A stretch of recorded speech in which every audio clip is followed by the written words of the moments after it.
I always imagined life in the mountains would be peaceful, like something out of an old TV show.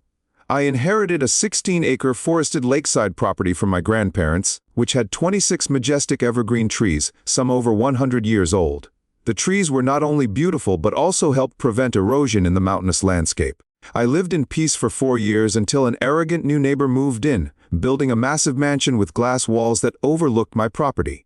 At first, I thought he was just another city person wanting to escape the hustle, but it soon became clear that his priorities were all wrong.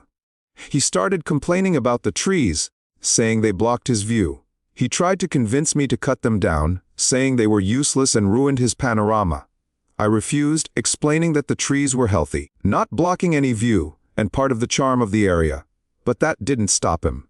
The situation escalated when he filed complaints with the town, claiming the trees were diseased and a fire hazard, despite the fact that they were perfectly healthy.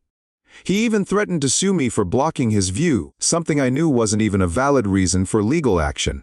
After months of harassment, I left for a family visit, only to return to find all 26 trees had been cut down while I was away. When I confronted him, he arrogantly admitted it, claiming it looked better without the trees. He even gave me advice on how to get rid of the stumps, which were now scattered across my property. His actions caused significant damage, though, as the trees had been essential in preventing soil erosion, and now, the land was beginning to wash away. I wasn't going to let this slide. I contacted the sheriff, the forestry service, and a lawyer specializing in property law. Within weeks, charges were filed against him for criminal mischief and destruction of property.